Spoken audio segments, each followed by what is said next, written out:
buenas tardes, mi nombre es Marcelo Campos, soy estudiante de tercer semestre de Radiología e Imágenes Diagnósticas.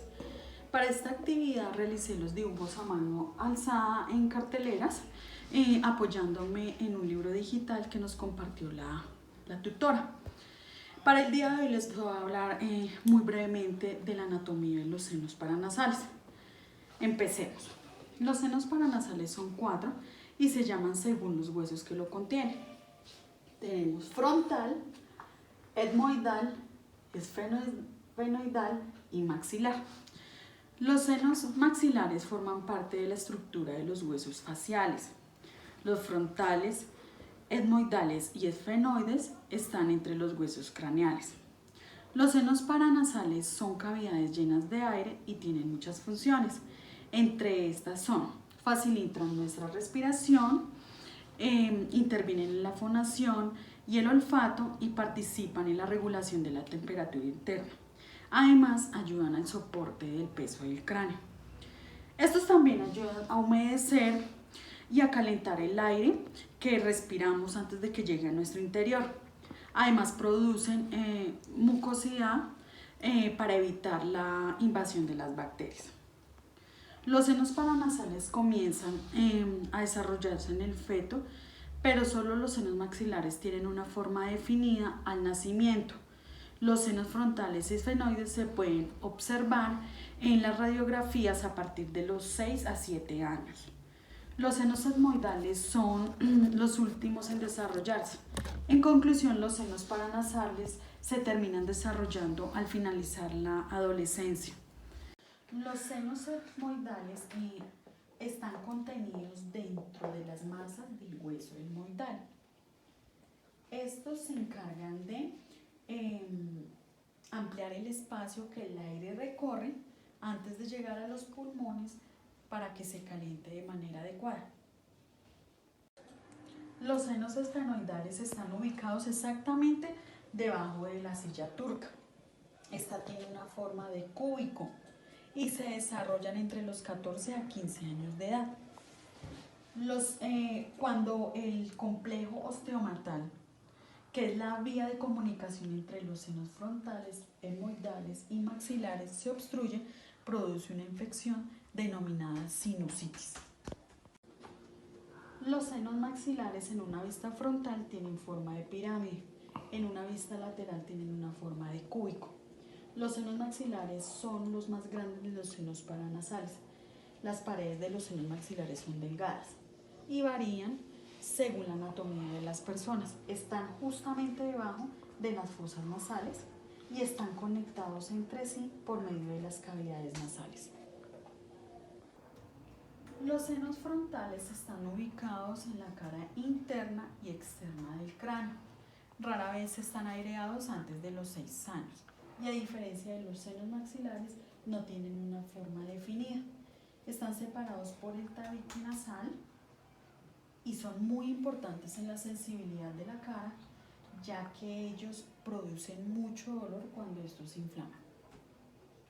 Para los senos paranasales tenemos cierto tipo de proyecciones, como por ejemplo la proyección lateral, la proyección PA de Caldwell, proyección paretocantal y proyección submentovértice.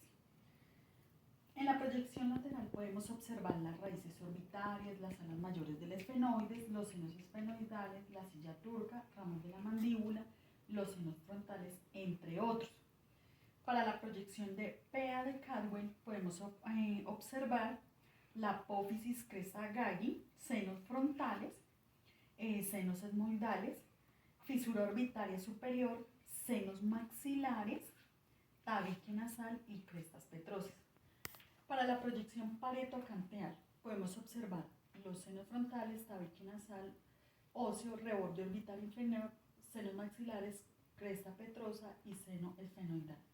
Recordemos que para esta proyección paretocanteal se puede tomar con boca abierta y boca cerrada. Para la proyección submentovértice observamos el seno etmoidal, la fosa nasal, foramen espinoso, condilo mandibular, celdas aéreas mastoideas, pirámide petrosa y foramen oval. Muchísimas gracias. Criterios para la toma de proyecciones para los senos paranasales. Tenemos la proyección lateral, proyección PA de Caldwell, tenemos la proyección parietoacantial, proyección submento-vértice. Y tenemos una adicional que es la proyección parietoacantial, método de Waters, con la boca abierta. Criterios evaluativos para la proyección lateral. El tamaño del chasis debe ser de 18 por 24, la posición del paciente, la cabeza no tiene que tener ningún objeto, bien sea metálico o de plástico, y la posición de la estructura es: se coloca la cara lateral de la cabeza sobre la superficie de la mesa o el buggy. Se alinea de una manera interpupilar y perpendicular y se ajusta el mentón. El rayo de central debe ir a 100 centímetros, centrado punto medio entre el canto externo y el conducto auditivo externo.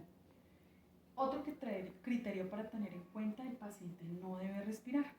¿Cómo sabemos si la proyección está bien, fue bien tomada? Los criterios de evaluación son: se observan los senos esfenoides a través del cráneo y los bordes óseos son nítidos. Eso quiere decir que no hubo movimiento.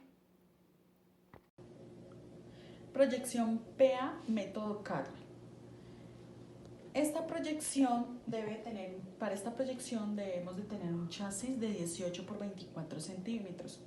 La posición es igual que la otra, se debe retirar todo de la cabeza, objetos metálicos o de plástico en una posición erecta. La región a explorar: se coloca la nariz y la frente contra la bandeja, con el cuello extendido para elevar la línea orbitomeatal. Igualmente, con la proyección anterior, el paciente no debe respirar. Los criterios de evaluación para saber si esta proyección quedó bien tomada: se observan los senos frontales y etmoidales y los bordes se ven nítidos, indicando que no hubo movimiento del paciente. Proyección parietoacantial de senos paranasales, método Waters, que es esta. Aquí en esta proyección podemos observar los senos frontales, tabique nasal, óseo, reborde orbital inferior, senos maxilares, cresta petrosa y seno esfenoidal. Para esta proyección debemos de tener un chasis de 18 por 24. Se deben de retirar todos los objetos que se encuentren en la cabeza, bien sean de plásticos o de metal. La posición de la región: extender el cuello colocando el mentón y la nariz contra la superficie de la mesa, rayo central a 100 centímetros. Criterios de exposición: la densidad y el contraste son suficientes para observar los senos maxilares. Los bordes óseos indican que no hubo movimiento. Proyección submento-vértice de senos paranasales.